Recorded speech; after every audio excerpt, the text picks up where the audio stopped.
Hello, everyone. Welcome to another Stuck in the Middle in collab with Palm Wine Central podcast book club review. Uh, I'm one of your hosts, Uncle AK, and today we have an exciting and transformative book to discuss: The 12-Week Year, Getting More Done in 12 Weeks than, than Others Do in 12 Months by Brian P. Moran. Moran presents a revolutionary approach to productivity and goal setting in this book by redefining the year as just 12 weeks long. This concept is designed to create a heightened sense of urgency, focus, execution, helping individuals and organizations achieve more in less time. Throughout our discussion, we will share insights, personal experiences, and practical applications of Moran's strategies.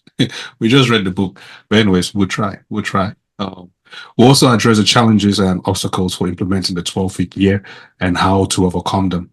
As we explore these questions and more, we encourage you, our listeners, to share your opinions, interpretations. Join this conversation by leaving your comments and insights on our social media. And you can, text us as usual personally. Let us know your opinions or email us. I think it'll be somewhere in the show notes. So grab your notebooks and let's dive into the 12-week year by Brian Moran. The other host for the night. Oh, I got it. My bad, y'all. Anyways, Nelly, what's good? What's good? What's good? How did I skip that part? What's good? What's good? How are you doing? I'm doing okay, ready to jump into this clearly. Sounds good. Sounds good. Sounds good. My name. What up, though?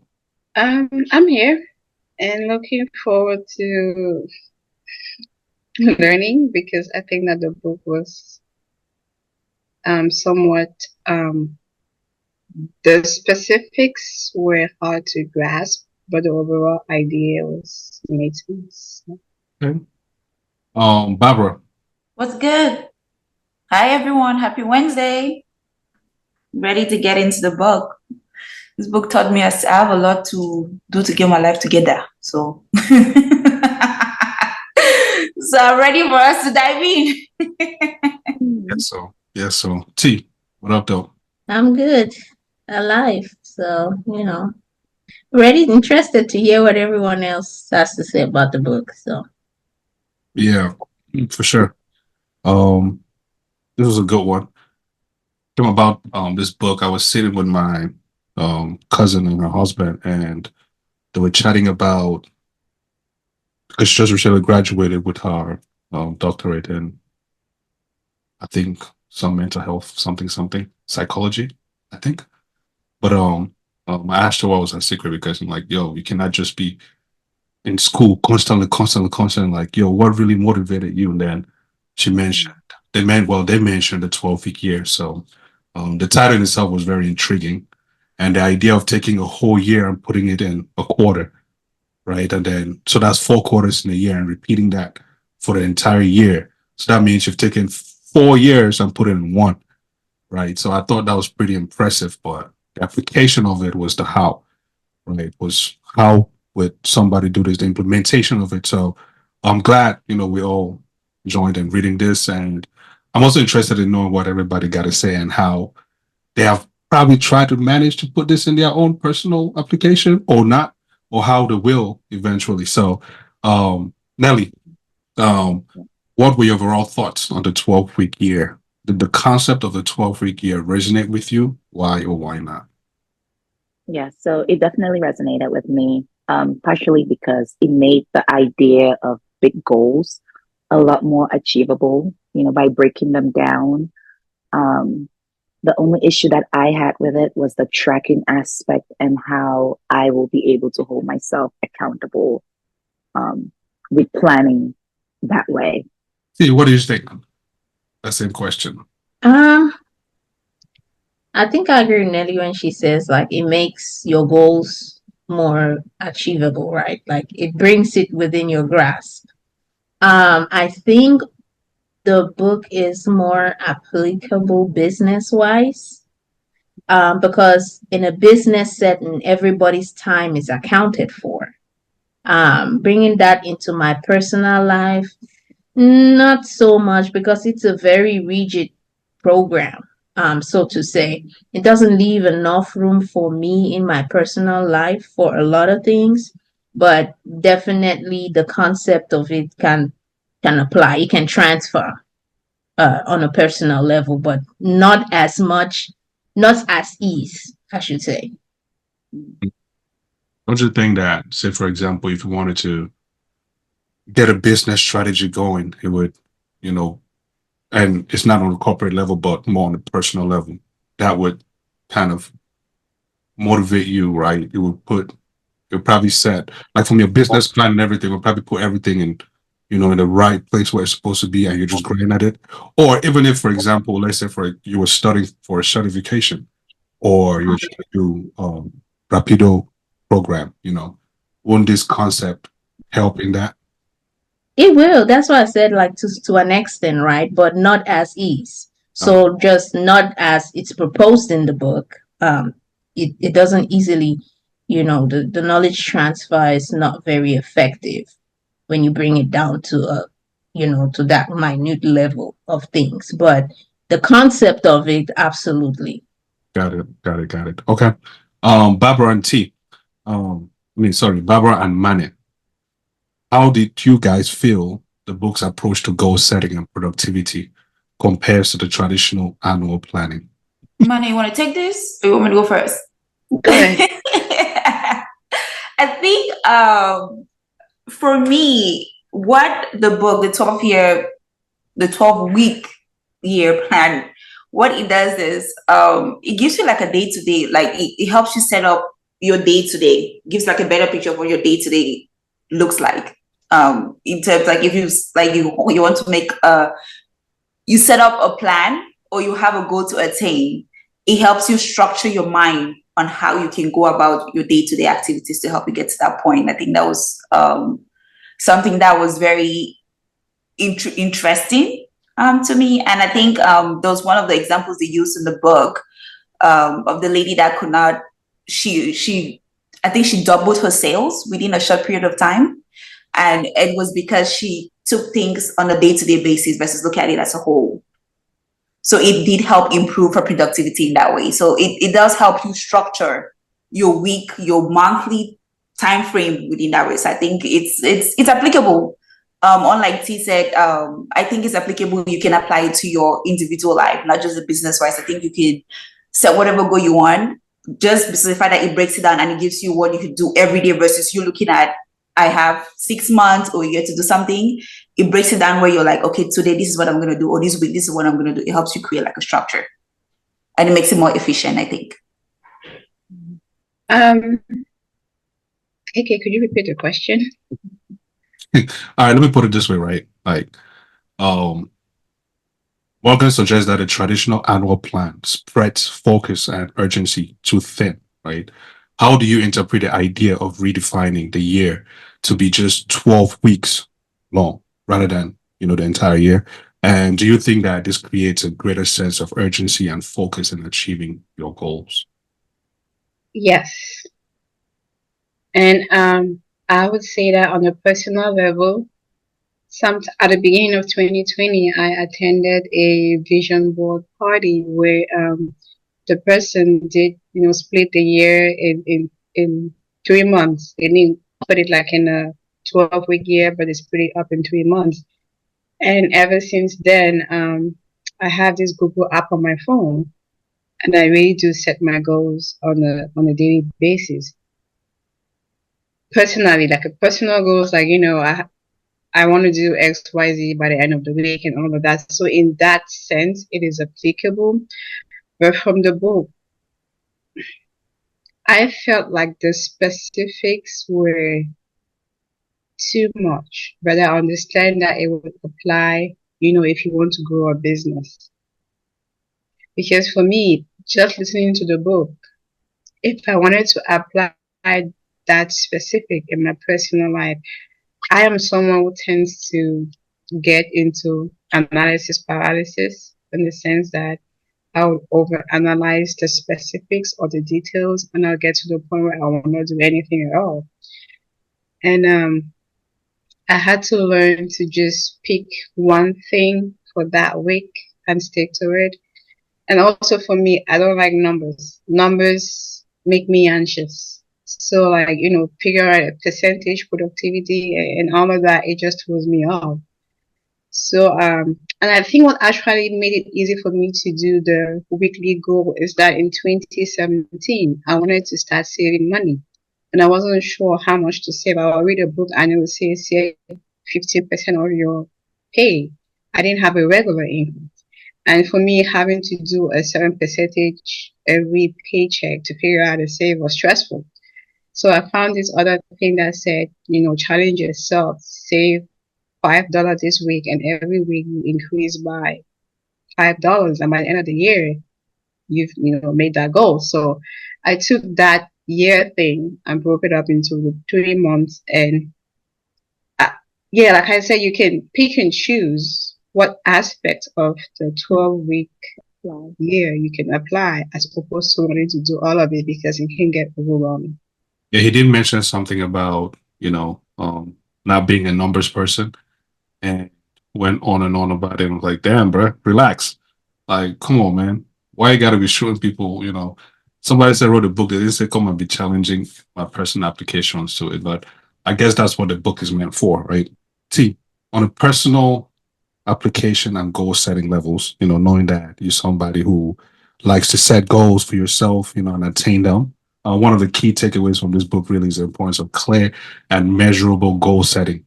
Have you tried implementing any of these strategies from the 12-week year in your own life? What has that experience been like for you? Especially, in goal setting and achieving your goals. I mean, not to the degree that the book broke it down, right? Because I just found out about what 12-week is. But I think some in the aspects of having to write down these goals, right? I think that's the first step. Like you can have these goals, like if you can't just have goals in the air, you have to put them down so you can strategize on how they would you would achieve them, because you have to measure your goals to be able to know whether or not you've hit them. So I think in that aspect, yeah, I would say that I have been trying to track the progress that I'm making towards achieving the things that I set for myself in that aspect. I think that's pretty much it. I just write it down, strategize, and say, and some of them are time sensitive, others are not, right?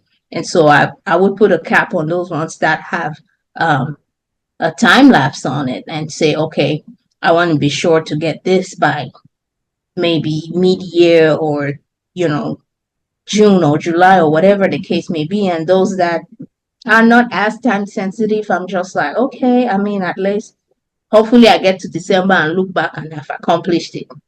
And sometimes that works, sometimes things fall through the cracks, But I think with this 12-year 12-week year strategy, it kind of puts a time frame on everything.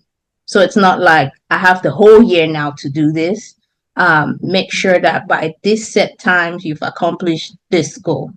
And so instead of having to multitask my goals like I normally would throughout a 12-month span, I get to at least focus on one or two goals at a time, which makes it less distracting, and it kind of laser focus my energy, if that makes sense. Mm-hmm. Yep, that makes sense. That makes sense. Just along those lines, Nelly, T spoke about time management. I don't know what concept it is, but is that concept where you take 25 minutes and you put everything aside and you focus within that 25 minutes, and then you take time blocking. Yeah, time blocking. Yeah, I think it's time blocking, right? So have you tried that in your own personal life? Because for me, not gonna last, to find it very hard to to say, yo, you know what, this 25 minutes, I will just block it. Because when I decide to block those 25 minutes, that's when, all the distractions all my demons start jumping in my head and telling me, how, yeah. But anyways, the question here is, have you used that technique before? And if so, what were your results? I have not. Well, it's not, unfortunately. I think that a lot of these principles apply. I can see that it applies to people who live like in the corporate world. And since I'm not in that world, a lot of our things we can't really like time block. Or the way I live my life, I can't really do it by time blocking things. But when it comes to time management for me, it's setting goals and putting a time frame by which I want that accomplished. So this book really came in handy with kind of fine tuning those skills, especially with like the daily check-ins. Like, okay, how far did you get, to accomplishing your goal that you've set for yourself, by the end of the week or whatever that is. But I have not tried time blocking, and I don't know if that's something I could like apply to my life. Gotcha. Have you tried time blocking? I'm sorry, you asked me something? Yeah, I was asking Oh, that. Have you practiced time blocking, or because I know you're not in corporate world too, so is that something that works in your domain of things? it's no. To answer your question, no. Because I can get easily distracted pretty quickly. And so time blocking usually doesn't work for me. But there's something that is said in the book that when they were talking about the 8 elements of high performance, I hope I'm not jumping too far away. They talked about time use. And I think the concept behind the time use was using your time with clear intentions. So as Nelly said, you can create, like, it's something I've been doing recently because I started this year. I said I was going to work on my relationship with God, and I created a specific time frame that I said I'm going to wake up in the morning, I'm going to say my prayers, I'm going to work out, and I'm going to get to work in time. And so what it tells you that if you set up that time and you're clear about it, and it gives like a list of things to do, a clear vision, you'll be able to attain whatever goal you're trying to get at the end. And it's been working for me so far because I'm intentional about the time I blocked that. I said, I'm going to wake up at 5 to 6 and I'm going to say prayers for X amount of days. And I stuck with it. And it worked out. So it's very corporate driven, but if you fine tune the elements that they give you, it does work for you. So I somehow use the time blocking way, I guess, but not as it describes in the book. I have a modified version of it that works for me. If that kind of answers your question. For sure. Well, this next part, there's a part where they get to separate, the greats from the great R's and the best, right? Accountability. Let's talk about accountability real quick. I wanted to turn our attention to that part of it where it says that you can't do success by yourself, right? You need accountability partners. You need people to discuss your goals with, and all that jazz. But then again, when you turn into real life also says that move like a Be quiet. host. Be quiet. You know what I mean? Don't tell people your plans because they can take that and use that. Man, please, let's settle this once and for all. How do you guys really feel about this accountability? Because I'm tired. Sometimes, you tell somebody to keep you accountable, they forget, you know. You know what I mean? Is it a personal journey, or, is it that, when you're in that phase, you just have the wrong accountability partner? What are you guys' thoughts to it?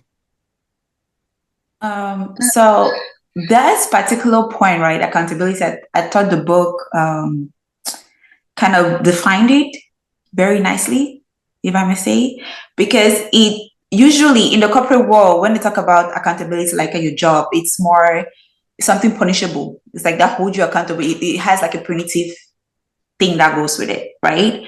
But the way they explain it in the book is that I had to write it down. That accountability is total ownership of yourself. It's like a character trait. It has to do with you. It doesn't have to do with anybody. It's like you're saying, I'm going to, like, it goes accountability and commitment. They kind of linked it together, that it goes hand in hand. It's like, I'm going to show up. I'm going to take ownership for this thing, and we're going to get it done regardless. The important thing that he said was regardless of the circumstances of it, regardless of what the outcome is. It's a commitment you make to yourself. And so you're making yourself accountable.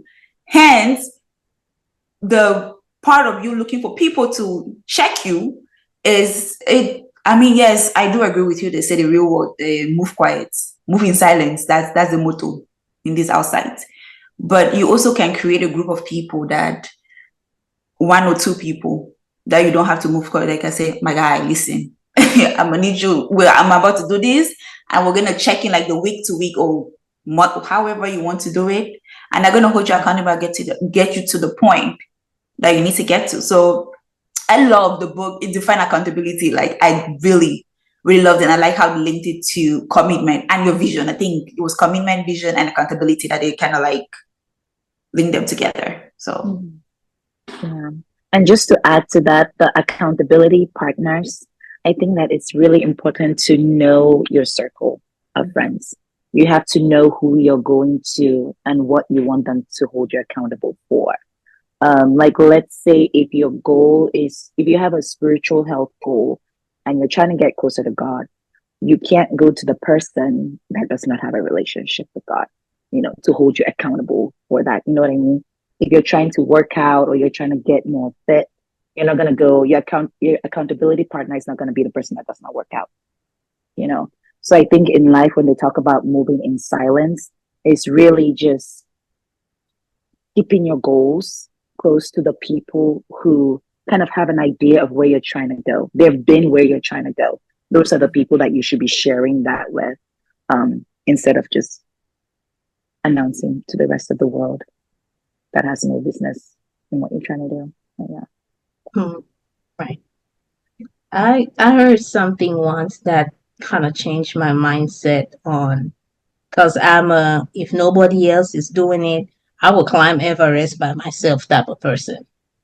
But I've learned something says if you want to go fast, go alone. If you want to go far, you need people. And so as much as at the end of the day, the ultimate responsibility for accountability rests on you, it's not a journey that you can effectively undertake by yourself. You just have to find the right people, like Nelly said, that will motivate you on those days where you don't feel like going. Because I don't care how much commitment you have to yourself, there will be days where you do not feel like going. And that's the day when those people will come in and knock you upside the head. Yeah. Or even make you feel okay to take a break. Because sometimes we're so hard on ourselves that we need a break, but we feel so guilty to do that because we have all these things we want to achieve. Those people sort of give you that permission to say, hey, it's okay to take a break. It's okay, to have a misstep. So in the end, I mean, accountability is ownership, yes, but I think it's a shared responsibility. And accountability would not mean anything if you're not transparent. So you have to be transparent for accountability to work. You cannot hide some things. This whole move in silence. You cannot come and tell me half a goal and you think I would effectively hold you accountable. That's not gonna work. It has to be everything on the table so that I know what I'm looking out for to be able to call you out on. You know what I mean? Yeah. So yeah.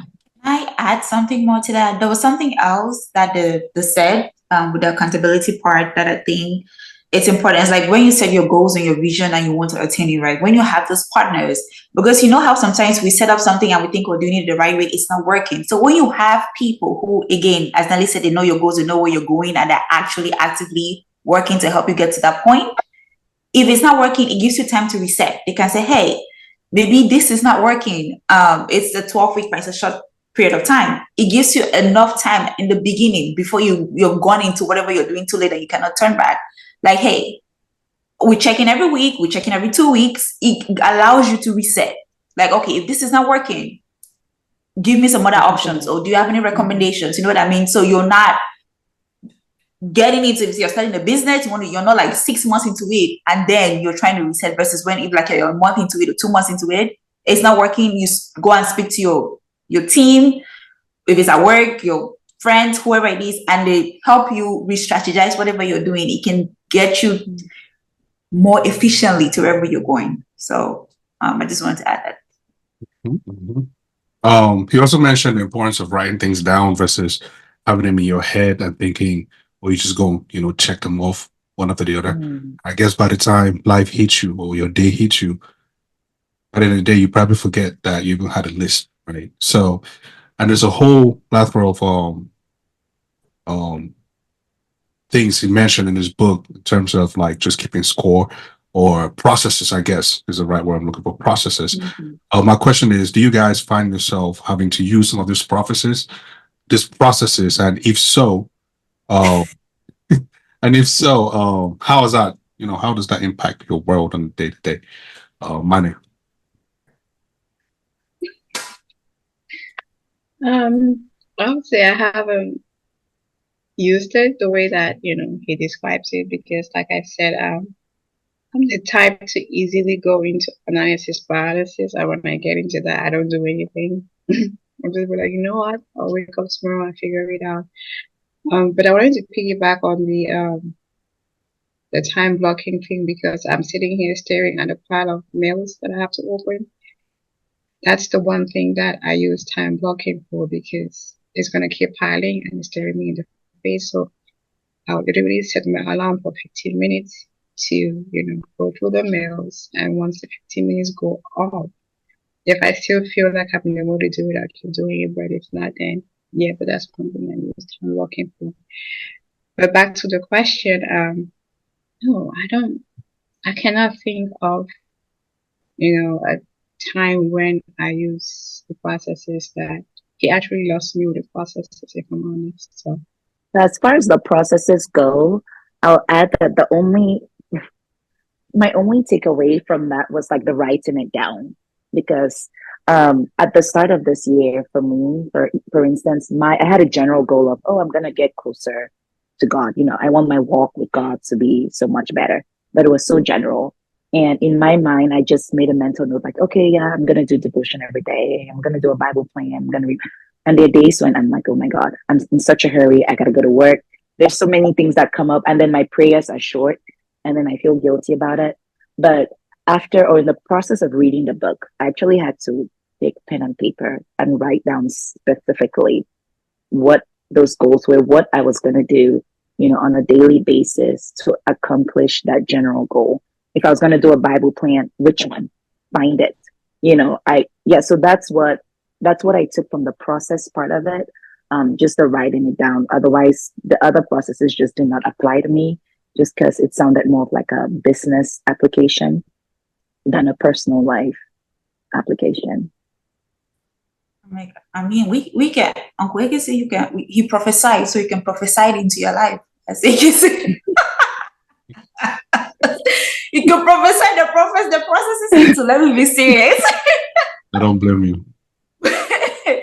But I don't know, the process part of it, I think the one thing that stuck with me was it had to do with vision. That's when he talked about when you're writing things down. He talks about writing your vision part, right?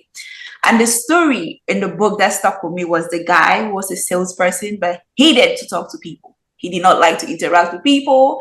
And so what he did was he wrote down his vision and his goal. And every time before he met a client, he read it out loud to himself over and over and over again. So he did that, and then there was a process of repetition. And because he would tell himself whatever his vision was, it gave him, I guess, the boost or the energy to say, okay, I have to attain this goal. Let's go about. And I think that's something that writing down, like it stuck with me. I was like, okay, maybe I can start writing things down. Like I'm going to attain, I want to do this. So maybe if I write it down and every morning when I decide and my body tells me that, Madam, we're tired, I read it to myself over and over again. It just becomes like part of you. You don't have to do it. So that's how I liked that example he used. That's how that guy was able to overcome whatever his fear was, and he got to his goal. One technique that I use with that is the reminder app on the phone. So the day before, I write down most of the things that I need to do the following day and by what time. So by that time, if I've not done it, the reminder goes off like an alarm clock. And I really hate the sound of an alarm clock, right? So my brain is always cautious to do. And then, having to watch too, it's easy for me to just tap a button and I could see my reminders. And I go, oh, no, I haven't done that. It's almost due. So then I jump on it. sometimes I'm not gonna lie, that one of those things that I just feel like I might not get to it, but I need to do it. So sometimes I might exclude it from my reminder. Or the minute I see it coming, I just go ahead and snooze the thing before it even goes off because I'm like, yo, I don't even feel like doing this stuff. So uh, it's a bittersweet experience, but it's definitely very important. Especially for me, right? Being in the world I'm in and most of the stuff that I do, setting time to actually sit down and do, say, edit this episode, right? Is key because if I don't set that time, I might use that time to probably walking outside or, my newfound thing with grass, the lawn, trying to make it greener, things like that. So I don't know. But anyways, do you maintain motivation and resilience when facing challenges during, let's say, if you said, well, let's start with the whole year, right? Do you experience or do you maintain motivation and resilience when facing challenges with your goals? Let's start with a year and then imagine bringing that year to the 12th week. Um, I think that for me, before I started the 90 days or the 3 months, goal setting thing, when I looked at things in the year perspective, it was easy to procrastinate. It was easy to say, oh, I got more time. I can, keep pushing and keep pushing. And the year comes to an end, and the goal is, only somewhat achieved, and or not at all, or partially. So during the 3 months thing, not to say that some things still don't get put, not to say that I still don't procrastinate, but I find that it's not as often as it was when I was looking at things from the whole year perspective. And also I learned that what's the word? The difference between motivation and or consistency. Because you might not always feel motivated to do something, but if you know why you're doing it, somehow you will do it even if you don't feel motivated because you know what the end goal is. And because the end goal is closer in a 90-day, 3 months, or 12 weeks, right? There's some kind of motivation that comes from nowhere. So the shorter time is like, you got to do this. If not today, tomorrow, the latest. The 1 year, like, oh, I got next week. I got next month. And then boom, the year's over. So yeah, that's what I got out of it. That's very true. Manny, I think what you were looking was the difference between motivation and discipline. I think that's what you were looking for. That, yes. The discipline pops up and motivation is like, I'll take the backseat. Yeah. There was this thing I read about the heart and the mind. I forget what book it was or what blog post or whatever, but it was about um, separating the mind and the heart. Like you have the heart to do it, but then your mind is like, nah, son. You know what I mean? Or your mind is like, yeah, we gotta do this. Your heart is like, I don't feel like it. So, with this concept, it's important to know the difference. I know that your heart will always motivate you or not motivate you, but your mind should be strong enough to realize that, hey, whatever the heart is saying, you still have this thing that you got, this goal that you set for yourself to have to do. And there's a discipline, aspect of it too, that your mind got to keep pushing you to go and go and go. So I thought it was pretty interesting because sometimes, the heart is just like, hey, man, you've been at this for 2 weeks now. Is it not okay for you to take this 30 minutes break? But that 30 minutes break could be the redefining of that whole process. You know what I mean? So I thought it was pretty interesting. Barbara, you're going to say? Yeah, so the whole part about the motivation, the book, it said something about that. What they recommended was that if you have a powerful vision, that should help you motivate you to get to whatever your goal is. And that's where that concept of that guy writing down his vision and reading it to you over and over again. I don't know how that is applicable to one individually. because I think there's a lot of things personally that go into that. You need commitment, you need discipline, you need to hold yourself accountable. There's just a lot of things that go in it, but the recommendation is that if you write a powerful vision and you stick to it, it's going to help motivate you to, I guess, overcome all the challenges that you face, which is why he used that example with that man. And that was one thing I'm like, okay, I can try to see if that's gonna work for me. I don't know yet. It has. Sorry to cut you. I was just thinking No, of that same 2020 when I attended the vision board party. I also read an article by Oprah where she said she stopped waking up with an alarm because she learned to write a very purposeful, powerful vision to the point that that's what woke her up. That's what got her out of bed every day. And I started doing that too, to the point that I don't wake up with an alarm. Like between 5 and 6, I wake up because I know that in order for me to achieve, because I'm a morning person, my favorite time of the day is in the morning. So if I don't get certain things done by 11, it's almost like, push it to tomorrow or do it or drag myself to doing it later in the day. But in relation to that, if you have a really strong why, which is a strong purpose, which is a strong vision, it's almost like this intrinsic push. Like if you get intrinsic motivation as opposed to extrinsic motivation, you have this internal drive to just want to accomplish the things you want to accomplish, irrespective of the external, applause or lack of. So yeah, in relation to that, I can relate to that. Yeah.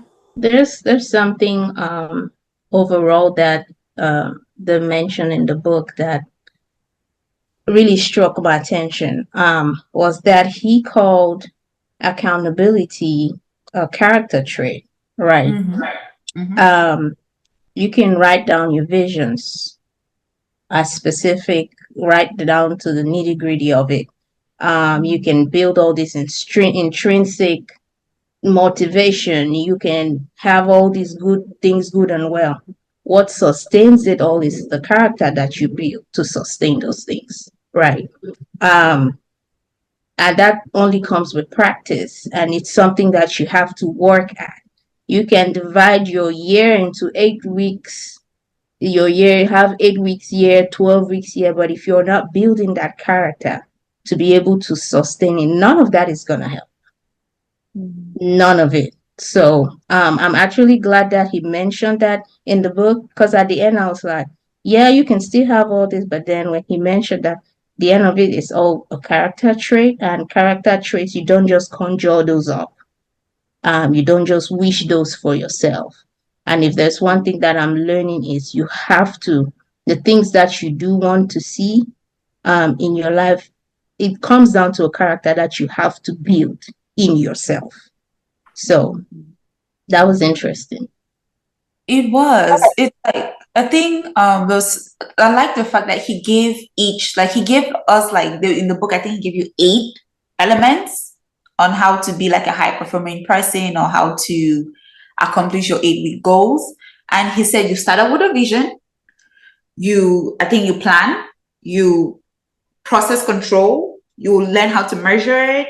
You time use. You be accountable. Committed. And then I think the greatness part was where it's like the greatness. If I'm not mistaken, I might be saying this wrong. So I can go back and correct myself later. You put them all together. And that's when you get your results. So I do agree, because even we can be, accountability is a character trait, right? We can start out as like, oh, we're going to be accountable, XYZ. But if you don't have those other things that come with it, as you said, it probably is not going to get to where you want it to get. You're not going to get to that point. You're going to have some, I don't want to say mountains and hurdles that you have to climb. So he somehow linked them up together. But again, that was applicable to the corporate world. individually, I think if we can modify the elements that he gave, right, modify it to fit whatever it is you're trying to do, it's actually quite useful. So, yeah. One of the, well, all these, like the book in itself mentioned a whole lot of things, but at the end of the day, there's one thing and one thing only that will happen for these to be possible, the whole 12-week year idea, and is implementing it, right? What, like, to you guys, what potential obstacles do you foresee adopting the 12-week year framework? Is it possible? I mean, we know that it'll be better and it makes sense in a corporate world, but on a personal level, just for yourself or anybody else, do you see some challenges that could come up from this? And, what suggestions to overcome these obstacles, in your opinion? Nelly, you seem like you want to take this I first. think I'm just trying to think what works for me. I like having a reward system somehow. For my regular goals throughout the year, it's always nice to look at my calendar and see that I have something to look forward to. Let's say, for instance, like vacation or something like that. And I can tell myself, okay, I'm working towards this. At least I have that to look forward to, and that will keep me going. So implementing some kind of reward system can really help with like motivation in achieving those goals that you set for yourself. At least that's what works for me. Oh, I see plenty challenges and barriers. Like I mentioned in the beginning, I think that the 12-week year is very rigid, and understandably so, because it is originally created for a business setting, right? And in a business setting, everybody's time is accounted for. You're in there to give 8 hours each, nothing else. Now, in my personal life, after I get off work, the rest of let's assume 8 hours, is not all mine. I have to split that between maybe husband, wife, kids, groceries, and all these things. And all these things are unpredictable. You are not going to tell your children, this is time blocking, nobody come find mommy. They might kill themselves before you're out of your time blocking. You know what I mean? So when it comes down to me on a personal level implementation, I think that not everything is applicable, transfers well to my personal life. Other barriers I see is it's going to make me very not a flexible person. I'm going to miss out on a lot of things. As much as I have these goals I want to achieve, I also want to enjoy life. I want to enjoy the 4 hours that I'm with other people, right? Example, the lady who doubled her sale, the example in the book, who doubled her sale, she worked from home, she homeschooled her kids, she had 65 calls to make in a day. I'm not gonna lie, I think that example was some BS. I think that was a BS example. Because first of all, where do you work where you only work the first half of the morning and then you get time to homeschool your kids and then go pick back up later in the it's so structured. It was too structured to be real. While it is an effective system, I just don't think that on a personal level it can be implemented. There's a lot of tweaking, a lot of taking away. It cannot be implemented as is. And yeah, tweaking is going to need a whole lot of just taking some concepts of it, like measuring your goals, writing it down, what's your vision, making things specific, trying not to multitask, learning how to focus, learning time management and all that. Those are attributes that I think can transfer well. The rest of it is for the birds. So that was 1 second, Barbara. Let me challenge your thought there real quick. The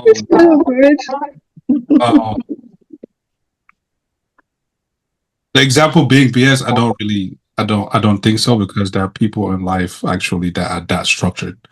Like, One thing that you mentioned was having time for friends. Um, I feel as though sometimes if you really want to attain, something and you're finding it hard to arrive at that, that's possibly one of the things that you need to set aside for a bit.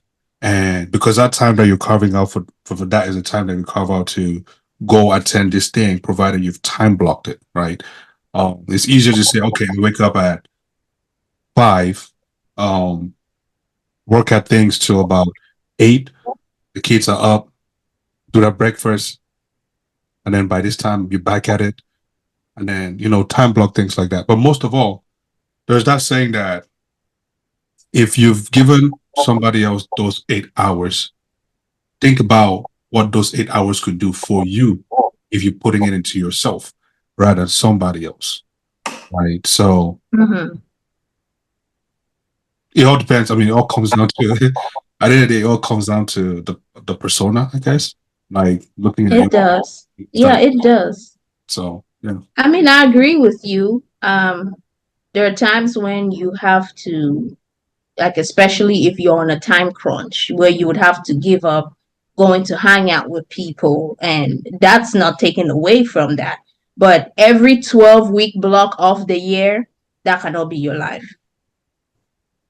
I mean, it just depends on what your goals are, though. I mean, true. That's why you have to define. That's why it's really important to define what your vision is. Every 12 for the kind of life that you every 12 years, year in, year out. I think there should be that you flexibility. can give yourself a break at the end of the 12th week.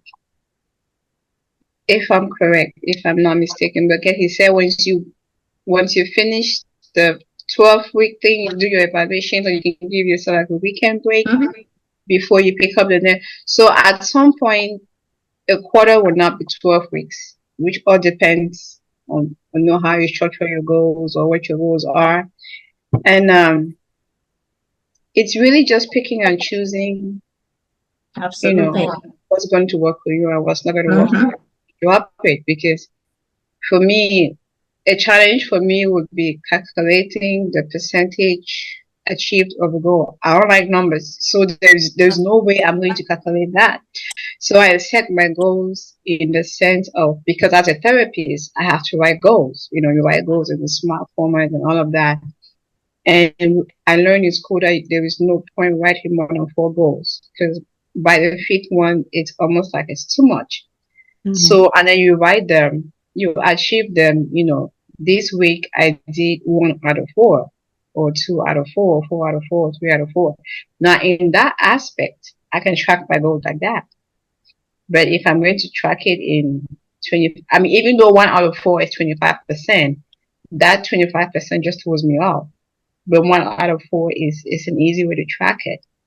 So, and even if I set goals, I could be a type A person, but I need some flexibility for my brain, because if I'm constantly going, at some point I'm going to crash or get into paralysis, I'm really like, forget this, it's not that serious. So yeah, I feel like the book makes it sound too rigid. But hey, they say life is a salad bar. You can choose what works for you or what doesn't work for you, leave it alone. So the rigidity of the book, right? Isn't that part why they broke it, rather than you doing it for 12 months? They told you to do it in 3-month increments. And before, the goal is you set up a vision, but there was something that he anticipated, that people are going to have barriers to get into that point. And that's why he spoke about he said you count your cost, right? And that's why he linked it to commitment. It's like, I think count your costs. He somehow linked to it. He said you have to identify the cost before you commit, which allows you to consciously choose whether you're willing to pay the price of your commitment. For example, weight loss was that I had a goal, right? That I wanted to lose X amount of pounds before June, right? I wanted to do so. I wanted to get a certain goal. And so the cost of me that was that I was not get to drink my boba tea that I like to drink. I was not get to splurge on the things that I like to. So I have a very sweet tooth. I was going to have to give up sugar. I have to wake up every morning at 5 o'clock and lift weights. I have a very not nice trainer. And they make me squat X amount of pain. So it's like that pain led to gain, but that was the cost I was willing to pay, the price I was willing to pay to get to that point. So it's no, he kind of flipped it in ways like rather than you seeing it as a barrier, I was like, it's very rigid. He's like, I broke it down in 3 months for you. And what that says is that in that 3 months, if whatever the goal you're trying to get to, if it doesn't work for you, you have enough time to change it and modify it to fit whatever it is that you want to do, or make it accessible so you can get to that point. Or if the goal, people change their mind every time. You can say, for example, I want to save $50,000 by June, right? I'm just using a bizarre example. But by March, you change your mind that you want to do something else. So if you do it in that 12 weeks or 3-month period time frame, it gives you time to restructure that. Okay, maybe let me change it into something else. The other thing I was going to add is opposite to that. I am one of those people that when Teresa is very rigid, right? I do agree, because pressure, it makes it like that short period of time, it sounds like it's a lot of pressure on yourself. Like you're like, okay, I'm one of those people like, I have to get this done by XYZ. And so it puts like an immense amount of pressure on me. But on the flip side, I excel under pressure. That's the thing about me. Like I do. I excel. I excel. I've literally become a diamond when I'm put under pressure. So it has like a, I don't know what the word I'm looking for. Is it give and take? A yin yang. Yeah, something has to give. Yeah. Yeah, something got to give. So I'm like, I'm looking at the 12-week, right? I literally have plans in my head, because it's literally going to make me give you so much self-discipline that is beyond. And I'm loving it for that self, because I know myself, like that pressure I'm going to put it is going to make me flip. And I'm going to get to where I'm going to get to. As I said, the book, it's very, very corporate wise, but if you go in there and tweak it and modify it, it's going to work excellent for you if you have like short-term goals. So, yeah. Barbara, you just, Manny, let me say something before you proceed. Barbara, you just said something that the book listed as one of the pitfalls, which is, I excel under pressure. I'm going to get all this discipline and motivation, and then I'm going to get where I'm going to get, right? That's one of the pitfalls that the book mentions, because at the end of the day, it's about the process. Because you have, like the book clearly said, you have little to no control over what the results turn out to be. So it's about what you put in and ignoring the results. Now, if your focus in the process is the results, you might end up disappointed for a whole lot of time. Now, that's not to say that if you don't put in the work, you won't get the results, but that is not always the case. And especially when the results is out of your hands, because you can do all this and then it ends up being in the hands of somebody else to make that final decision. Now, does that come and nullify all the work you've put in for those 12 weeks? Absolutely not. It's just to say that we should be wary about why we are putting in all this work and all this determination to get to a place, because you might get there and be disappointed, but that doesn't mean your 12-week was a waste. No. See, Teresa, let me challenge a little bit. That's where he talks about accountability and commitment, right? Because if you're accountable to yourself, your accountability is you're showing up for yourself regardless of the circumstances. That's how he defined it, regardless of whatever the end results are. The goal is, if I say I'm going to do XYZ, right, I don't end up doing it. However, I've attained certain skills that's going to allow me to want to restart do like a 360 reset and start from the beginning. The self-discipline, the motivation, the push that I have, and I'm accountable to myself. And so he gives you different tools to help that if you feel, okay, it didn't work out, but I can restart because I have this other thing that's going to get me to that point. I don't know if I'm making sense. So no, you are, but accountability is only in the in-between though. Accountability is a personal trait. That's what I'm saying. Like it has to do with you in the process. So yes, the reason why you're having accountability is to be able to have that commitment to show up, right? You still don't know what the results are going to be. You understand? You No. still don't. And once you get to that result part, accountability is no longer applicable. It is for the process, not for the result. You get what I'm saying? It's not at the end. Accountability has it. You will not say, okay, because I failed, I have the accountability. That's no longer applicable. It's up until you get It's there. not. Accountability, as I said before, is a character trait. It builds something in you. It gives you endurance. Like literally, it gives you character traits. That if you fail at the end, I don't have any problem restarting. Right? That's how you have to create a vision. And before you're doing it, it tells you it gives you different tools to help that. Okay, if it doesn't work out, that's okay. We're doing it in every 3 months. I will restart again. I think And figure out what works for me to get to that point. So it literally, to me, I'm seeing as if, I'm sorry, Uncle Ike, that it gives you traits to help you get to that point. maybe she's wording it. Maybe she took a different turn there in trying to bring out her point. I think what you were trying to say there, T, was when she mentioned something about working under pressure.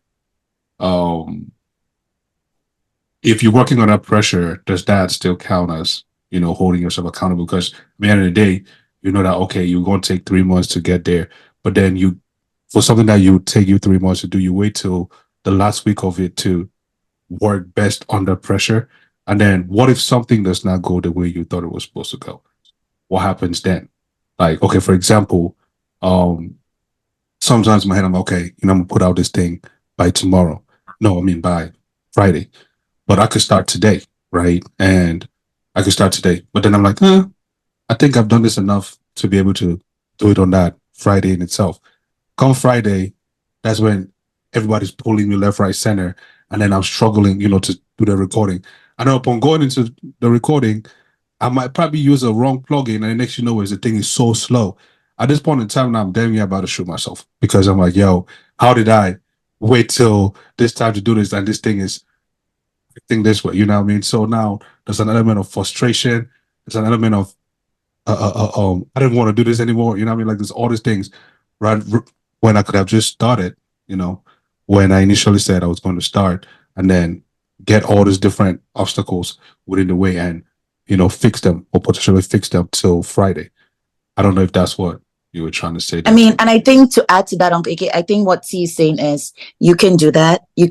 Doing it the way you just explained is not following the process in the book, right? Because what the book wants us to do is to write the vision, say, okay, on Friday, I'm going to produce this podcast at such and such time. Then you got to write down the goals. Say, okay, on Thursday, I got to have this done. Or on Wednesday, I got to have this done. On Thursday, I have to... It's not saying, oh, on Friday, then I have to do 1, 2, 3, 4 things, right? It's saying that, okay, on Thursday, I have to, the days ahead, you break it down into little chunks and pieces. But what T is saying is you could break that down into little chunks and pieces. And then on Friday, when you have maybe the final piece to do, then all those things come crashing down and you still don't get to achieve the goal of putting out the podcast. I think that's where she was coming from, as you can follow the process and still you won't get the end result. But what Barbara is saying is, and that's okay if you don't, because the way accountability is described in the book is it's building that character trait. You're telling yourself, oh, I did the work. At least I proved to myself that I'm able to do it. And it's okay. You're not going to be as frustrated as you would have been if you were looking at accountability from a point of self-blame.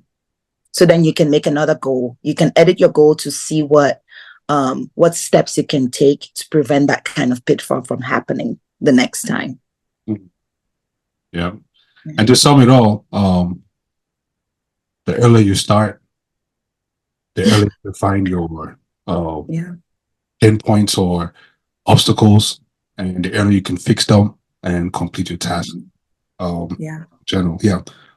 Okay. Another key thing that stood out for me was it's not what you know, who you know, but what you execute. I beg. Hold on. I did not saying that in this lifetime that is who you know, not what you know. And then now somebody come and say it's not what you know, it's not who you know, but it's what you execute. What would the next person come and tell us? I think all of them applies. And that's the thing that I have learned in reading is that when you start reading, different people's ideas, perspective, experiences, information starts to contradict itself, and then it gets confusing. So my take in all these people's personal experiences is that, if it works for you, try it out. If it doesn't work for you, try something else. Because I do believe that it's who you know and what you know and, how you execute it. It might play out in different scenarios and different experiences at different percentages. But yes, each of those aspects play. And now is an example for me as an occupational therapist. All the jobs I have gotten is through who I know. I have barely had to interview, go sit there and do a formal interview. But then that comes with what I know. So I could know people all I want. But if I don't know what I know in order to perform the job, then that influences whether I get the job or not. And then you can get the job, but to keep the job, it's how you execute when you execute. So I do believe that, all of that plays an aspect, maybe in different capacities, depending on what it is. It could be a job, it could be a business, getting a business idea or getting someone to help you pitch your business and all of that. Yeah, they all play a role, just in different percentages, I would say. Right. How I see it is, all those things are important, right? But what is most crucial is how you apply yourself to it, to the processes, right? People will get you through the door sometimes. Knowledge will expose you to things that you didn't know before. It will show you what's possible. But if you're not applying yourself, at the end of the day, none of that counts.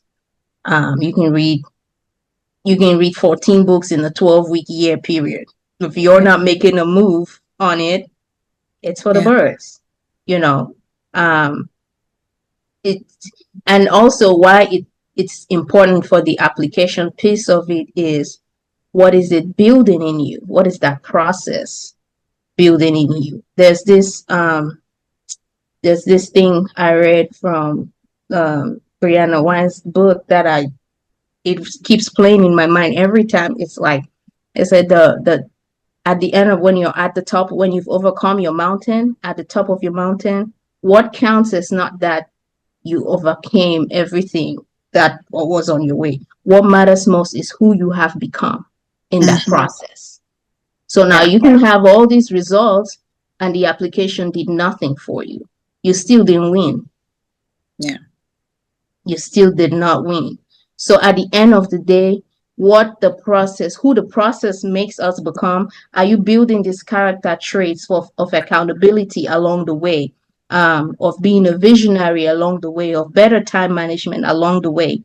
If it's not building those traits in you, listen, you might check off 100% on your scorecard, but you still didn't win because you did not apply yourself.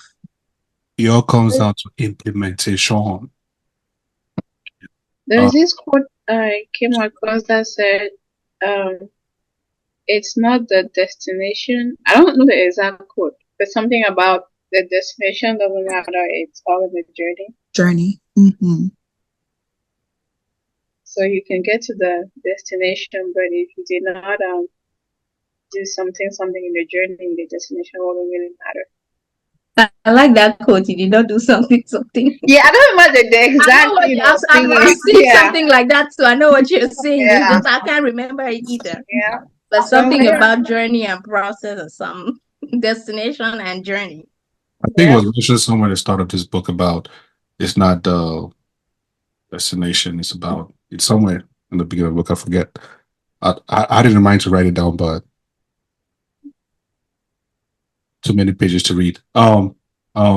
Anyways, before we get to the conclusion, were there any other thoughts to this book that you guys wanted to bring up, mention?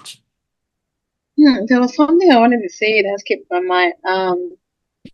Something I think, you mentioned that if you want to go fast, you go alone. If you want to go far, you go with people. And I don't know if he mentioned it in the book or it's something I read that said there is nothing like a self-made person that nobody is really. I mean, I see a lot of Cameroonians say, "Oh, I'm self-made millionaire, self-made billionaire," and I'm like, "No, you're not." Because for you to get there, you're going to need people to either share your business or share your information. And it's not like you're the only one doing it all by yourself, because you probably are sharing your flyers to people and telling them to help you share it.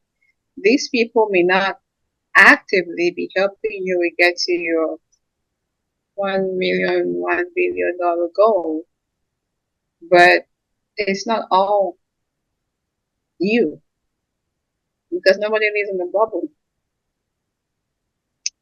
Yeah, I just wanted to say that ain't nobody self-made nothing. Yeah, absolutely. There was something that also said when they're talking about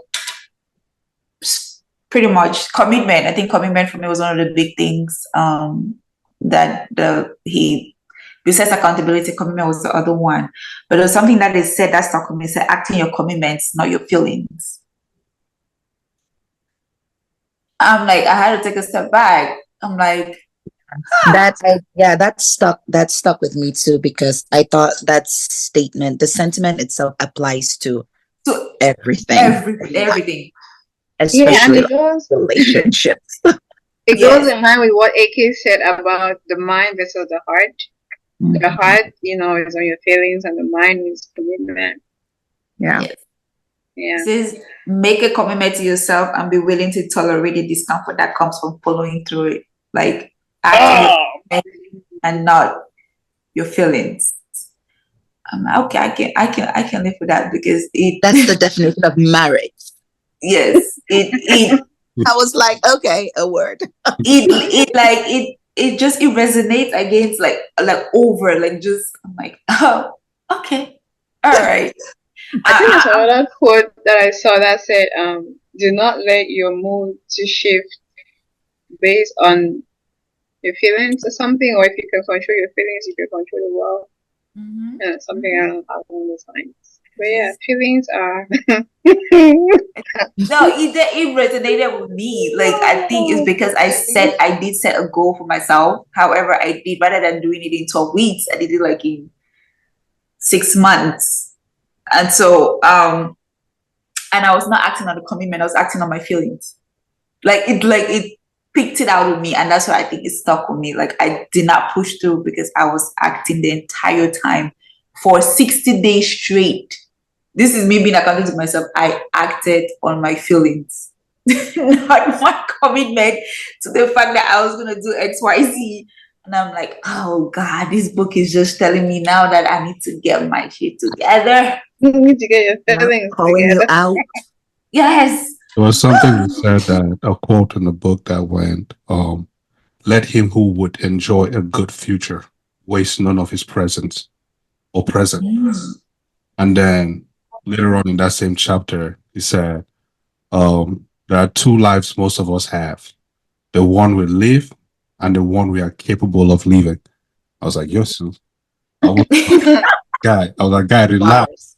Relax. I don't know why you're shouting right now. Relax.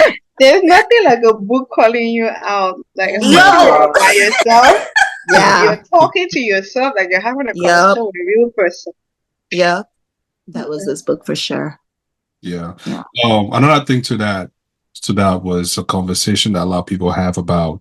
You hear the conversations of work-life balance, and he goes, "There's no such thing as work-life balance. There are work-life choices, and you make, and there are consequences." I was like, I love that he brought that out, because I've never really agreed with that statement. Ain't nothing about work-life balance. Something has got to give at some point. Yeah, there's really work-life consequences. Yeah, you just make it work as you can. Yeah, it's just, I think the lesson conversations, like this book is just an excellent conversation to have, like even at work or your group of friends and everything. I was like, listen, a couple of key points that you really, if you want to re-strategize wherever you are, you can sit down and talk about it. Like, it gives you different things, and it pauses you. If anything, I think it forces you to rethink and look at your life and like, oh God. Yeah, and I like the fact that it gives you the opportunity to start wherever you are. Yes. Yeah. You can start tomorrow if you want to. You don't have to wait for anything. I think that was really one of it eliminated the aspect of time. Like, time is just an illusion. It's up to you. You determine when it starts. Yeah. Yeah. And then, well, two more quotes here that kind of kicked me in the ass was, there's nothing like a deadline to get you motivated. And then, we are what we repeatedly do. Excellence is not an act, but a habit. Habit. That's that journey stuff. Yeah. Yeah. Character building right there. I told this guy to stop. I mean, at some point, I think I had gotten to about chapter 17, and I was begging him. I said, "Guy, no more quotes, man. I think you've given us enough. I said enough. No more quotes, man. What? Like, enough is enough. Like, but would you guys recommend this book to people to read, or would you yourself go back and read this book? Absolutely. I think yes, I'll go back yes and to read both. it. Yes. And I will recommend it because I like that it's a short book too. It's not, I wish you had a worksheet. Like, if you did a workbook of it. Oh, for the book. Really nice. Oh yeah. I think it would help. Huh? It would help some of us. Website Yeah, because I feel like the information for me was overwhelming. So having the book to break it down would be helpful. Yeah. There actually is a worksheet, though. I think you need to, if you go to the website, has it, and I think the Audible, if I'm not mistaken, did give you like steps at the end of it. I might be wrong, but there is. I think the worksheet is for how to develop your own 12-week plan, pretty much. Not as much as a workbook for the book. Okay. Yeah, for how to build your own plan. Yeah. 12-week, and then like a workbook, like a step by step, like, okay, let's work on defining the vision, and then by the end of that workbook chapter, you've generated your vision, and then you're able to break it down, something like that. That would have been a really nice touch. Yeah, you're right. There's something that he said at the end. I don't know, it was what chapter it was when he was talking about Michael Phelps, that greatness is the results are not attainment of greatness, but simply a confirmation of it. Like, whatever you get at the end, it's not it. It's just a confirmation of all the work you've put in. It's somehow the book. Besides the fact that it gives you steps on how to structure a lot of things, I think it's very motivational in a sense. And so I personally recommend it to anyone. Corporate, I actually did recommend it. Funny thing is that I did recommend it to my director because we had a huge meeting at work, and the results, the consequence, the outcome of the meeting was not productive. And so I told him that I read this book and this is some of the things that he said. And he said, okay, he was going to implement 8 weeks. He can't do 12 weeks because 12 weeks is feel like since what I'm saying is making sense to him, he's going to take 8 weeks and see how it works. And so it's individually, corporate, friends, family, in fact, give everybody to read it. It's worth it. It is worth it. And I actually have to go back and reread it myself because I think I fast forwarded a couple of things and I skipped some important things in there. So yeah, so even myself, I gotta read it. I think it's a very short read, but just because it's short does not mean that you gotta like skip through it, because there are a lot of things that if you just want to listen to it or just read it without pause, taking necessary pauses and thinking about the concepts, you'll miss. In closing, conclusion. Okay. Before we close, let me ask the group something. At the end of the book, does anybody remember the action steps from the 12-week year? What are the 4 things it said we should do? No. Create a vision. There you go. That was number one. Just go I'll ahead and make it. Set the Huh? goals. just go ahead and tell us. So there were 4 action steps, right? 4 important things we have to do. 1, create a compelling vision for your life. 2, you set your 12 weekly goals. 3, you break your weekly goals into weekly and daily action plans. And number 4, you schedule weekly review and planning sessions to measure the results, and you stay focused on achieving your vision. You said 12 goals? Or you said... No, it's like 3 or 4 goals. Oh, It's set wow. like 3 or 4 About 4 goals, but goals. it's like you set a 12-week goal, 12 like 3 or 4 Oh, goals okay. within Yeah. a 12 period. And then you break it down into weekly and daily things, and then you set a review. Usually I start with the weekly one and then, because... But yeah, I see how, you set the 12 and then you break it down backwards. I see how that works. But like I said, thinking how far just sets me to analysis paralysis. We try it again. We'll give it another shot. Okay. Nelly, I think you had a proposal to our next book to read. What was that? Right. Tuesdays with Morrie. And I already forgot who wrote it. What is his name? Not Morrie? Albert. What is it? Akburn. It's some A name, but Let's have her. Tuesdays with Morrie. Is there a movie on the book? I don't know if there's a I think movie. it's Mitch Albom. Album. Okay. Yeah. It's really Yeah, one good. of my patients in the nursing home gave me the book. I hope I can find the actual book. If not, then audio book. They have it on Libby. If anybody uses Libby, it's the free library app. Yeah, I'll borrow it. Every time I go there, the book is on loan. Books are on loan. Do you have the New York one? Mm-mm. Yeah, get your New York account. Oh, yeah. I always just end up doing like an interlibrary loan thing. Yeah. Is it like Texas? Your library, is it like Houston? Yeah, it's Texas. But then if the book is unavailable, you can request it from another library. Right. Okay. And then they can give you access to it if it's an ebook or Yeah. give you I try to access to it. recommend people join, like, for Texas people, if you like sign up with like the Houston Public Library, because any Texas resident can have access, since it's like a big one, so you have access to more options. But yeah. That would be nice if they give me. I like to highlight my books and write, but you can't do that with loan No, you books. can't. No. You cannot. Just like, well, I can't go back and read something. Because you can't find it. Yeah, no, I just take notes, like in my notes app. But Yeah. Hold on. Let's close.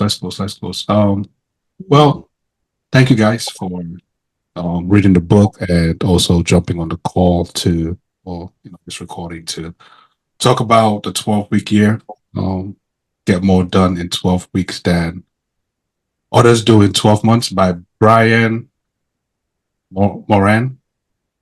Anyways, guys, please go pick it up, rent it, buy it, steal it if you like. You must. Yeah. Yeah, but read it. I think it will be good for productivity, goal settings, setting a vision. Those of you who do vision boards but never follow through, this will help you. There's an audio vision on YouTube, so yeah. Audible, yeah. YouTube. Yeah, on YouTube, yeah. I don't know. I find that kind of hard to use because I can't get out of the app and do other things. So Yeah. Yes, well, it depends on the version you have, because I can, get up a bit and, put Well, GPS. you have the premium, okay, Miss. What? Yeah, that's how come Well, you as long can as leave it's the free, app. It's because high I am paying performer. for it. I'm not paying for it, so if it's premium and it's free, I don't mind. It gotcha. is definitely premium. Because there's no charge coming out of any of my accounts. So if I have a free, And you just said that out now. This is about to be on YouTube. They'll catch you. I mean, I don't know how I got it free. Yeah, I just know that I can leave the app is still playing, and I'm GPSing wherever I'm going to, and it's still playing. So That's amazing. Nice. for as long as it will last, let me enjoy it. Tuesday or Moran got the PDF. Ooh, I don't think I have to say that on there. Well, let's move forward. Move forward. I don't have money for copyright infringement. Fine, please. So, thank you, Mane, Nelly, Barbara, T, and thanks to myself too for reading the book. It's 11:26 p.m. right now on the East Coast. I think 10:26 on the Pacific. Rest of the world. Yeah. But anyways, thank you guys. You could have been anywhere in the world, but you're here doing this right now, so I appreciate it. It was a good conversation. Let's keep it going. And looking forward to the next one. Yes. You all for watching. Yes. Please leave a comment at the bottom, hit that subscribe button, whatever it is that you need to do to keep getting this monthly recording. We gladly appreciate it, and you're the real MVP. Deuce. Yes.